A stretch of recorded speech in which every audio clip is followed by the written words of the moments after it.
girls. I'm here to read to you. So during school, we have been doing our phonics as part of our reading, and we're reading The Cat Bandit right now. But we're also doing some whole group reading where we're practicing some comprehension strategies. And we've been reading Kevin Hincks books, and last week we read Chrysanthemum and we read Lily's Purple Plastic Purse. And yesterday, we read Chester's Way, and today we're going to read Chester's Way again. Yesterday we talked about predicting with this book, and today we are going to practice retell. Okay, so Chester's Way is written by Kevin Hincks, and he is also the illustrator. So what does an author do? Good job. And an illustrator, what does that do? What does that person, what's their job? Okay, good. So Kevin Hincks is both the author and the illustrator. That means that he writes the words and he draws the pictures for these books. And do you remember last week we talked about how he likes to make his characters mice? Yeah, so here we go with Chester, and he's a little mouse, and all the characters are mice, and they're really adorable. So we're going to read Chester's Way today. But before we do that, we're going to talk about retelling. So retelling is when the reader can tell about the story with a beginning, a middle, and an end to help others understand what the story is about. You don't want to give all the details because you want whoever's listening to you to read the book and get those details on their own. But you want to give them enough information so that they might be interested in reading the book. Or they understand what you're talking about, right? Like if you just give them like sort of details, then they're not going to understand. Or if you give too many, then they might not be interested in listening to you for very long because that gets kind of boring, right? So today we're going to practice a new strategy. Our new strategy is someone wanted to, but so then. All right, so this is where we're going to put the character. This is going to be kind of like a problem, right? These two, what's the problem? What's going on in the story? And then what happened to solve this problem? Or at the end, what happened? Okay? So I want you to be thinking about that as I'm reading Chester's Way. All right. Chester had his own way of doing things. Hello, my name is Chester. I like croquet. Oh, excuse me. And peanut butter and making my bed. It's kind of unusual for somebody to want to like to make their bed, right? He always cut his sandwiches diagonally. He always got out of bed on the same side. And he never left the house without double knotting his shoes. Chester always had the same thing for breakfast, toast with jam and peanut butter. And he always carried a miniature first aid kit in his back pocket, just in case. You definitely have a mind of your own, said Chester's mother. That's one way of putting it, said Chester's father.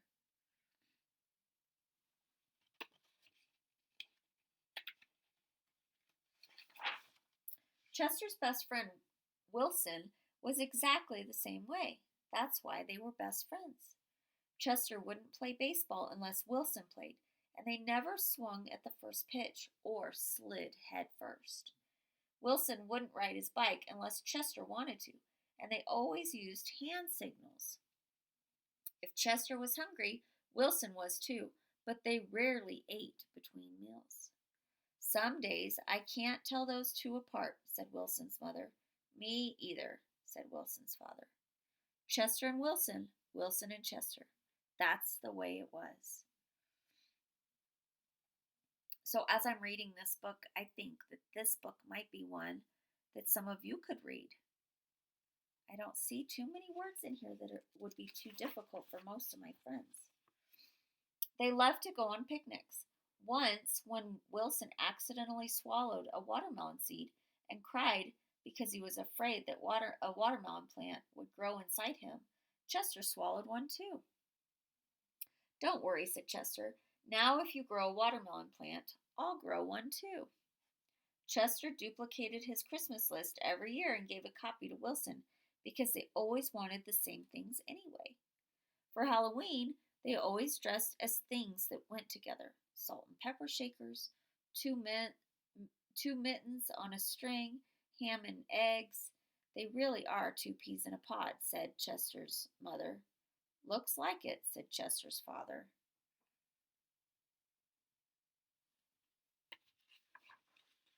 In spring, Chester and Wilson shared the same umbrella. In winter, they never threw snowballs at each other. In fall, they raked leaves together. And in summer, they reminded each other to wear sunscreen so that they wouldn't burn.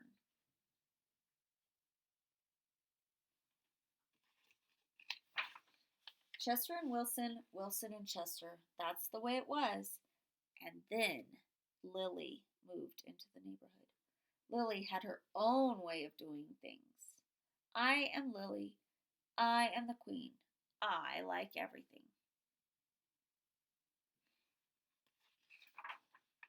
She wore band-aids all over her arms and legs to look brave. She talked backwards to herself sometimes so no one would know what she was saying. And she never left the house without one of her nifty disguises. Lily waved at all the cars that passed by, even if she didn't know who was in them. And she always carried a loaded squirt gun in her back pocket, just in case. She definitely has a mind of her own, said Chester. That's one way of putting it, said Wilson.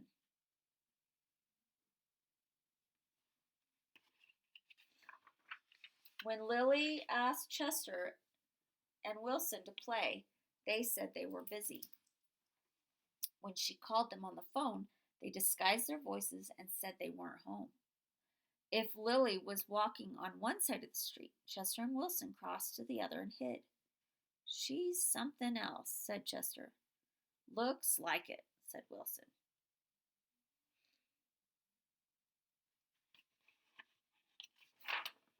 One day, while Chester and Wilson were practicing their hand signals, some older boys rode by popping wheelies. They circled Chester and Wilson and yelled personal remarks. Chester and Wilson didn't know what to do. Just when they were about to give up hope, a fierce-looking cat with horrible fangs jumped out of the bushes and frightened the older boys away.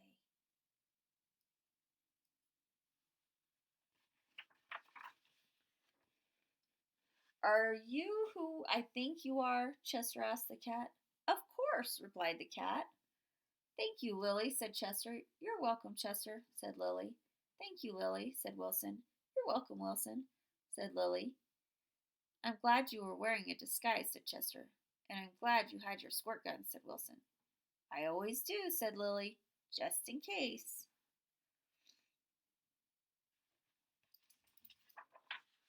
Afterward, Chester invited Lily over for lunch.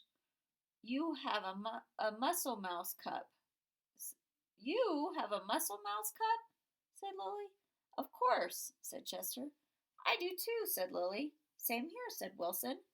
Chester and Wilson cut their sandwiches diagonally.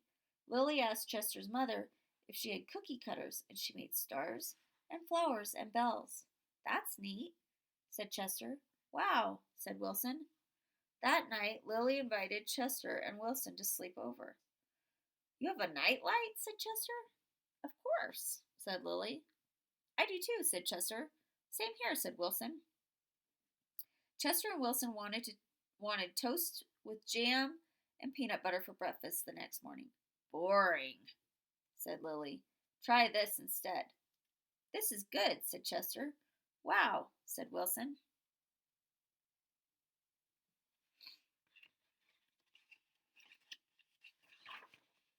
After that, when Lily asked Chester and Wilson to play, they said yes. When she called them up on the phone, they had pleasant conversations. And if Lily was walking on one side of the street, Chester and Wilson waved and ran to catch up with her. Chester and Wilson taught Lily hand signals, and she taught them how to pop wheelies. Lily taught Chester and Wilson how to talk backwards, and they taught her how to double knot her shoes. Some days I can't tell those three apart, said Lily's mom. Me either, said Lily's dad. Chester and Wilson and Lily. Lily and Wilson and Chester. That's the way it was. For Halloween, they dressed as the three blind mice. For Christmas, Lily gave Chester and Wilson nifty disguises, and they gave her a box of multicolored shoelaces, extra long for double knotting. They loved to go on picnics. When Chester and Wilson told Lily about how they had each swallowed a watermelon seed once, Lily swallowed 3 of them. I'll grow a watermelon plant for each of us, she said.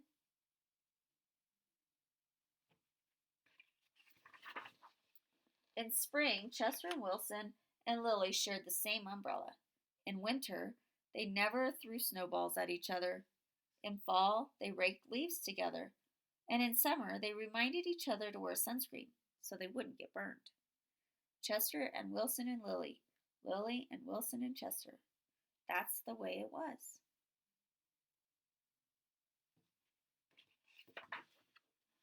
And then Victor moved into the neighborhood. All right, friends. So let's talk about this. Remember, we're doing retell.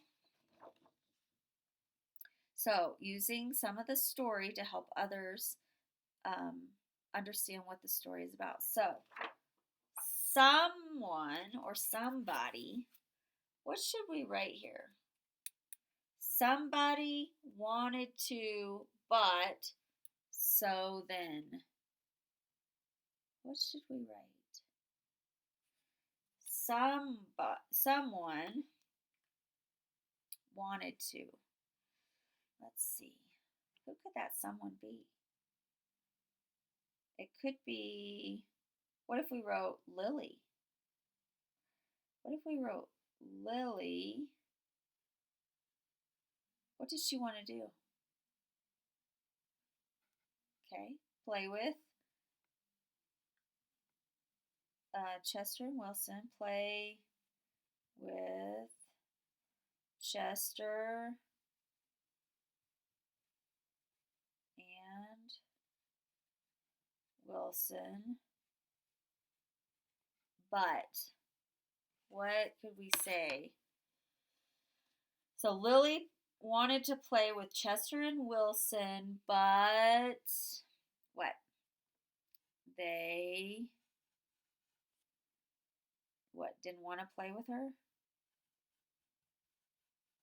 Didn't want to play with her.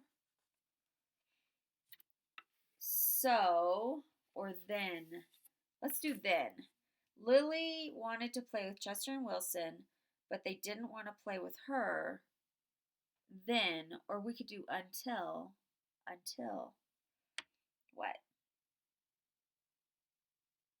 Oh, yeah. Until, I'm going to write until up here. Until they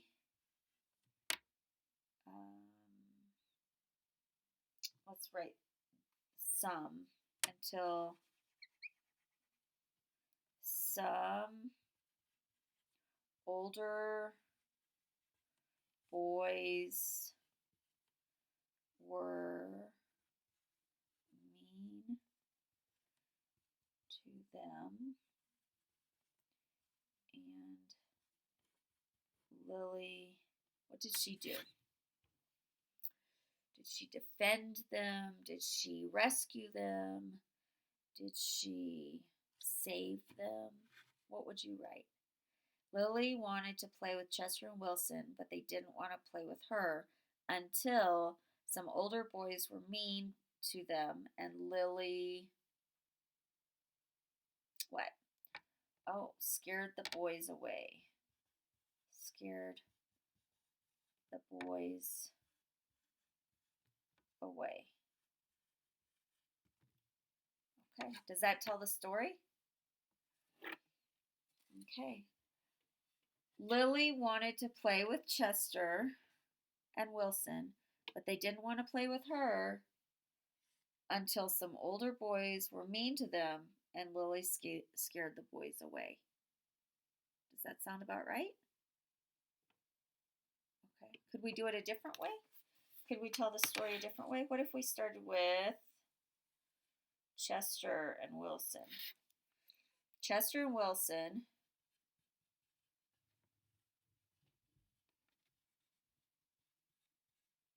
wanted to what? Wanted to do everything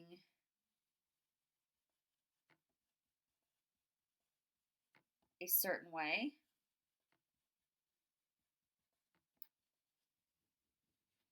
But what? Then they met Lily.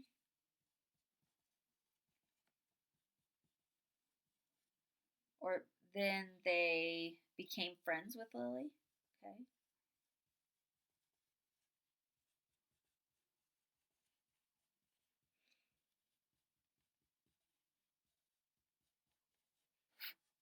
So what? What happened after that? Chester and Wilson wanted to do everything a certain way, but then they became friends with Lily, so they changed some of their ways. Okay. Okay.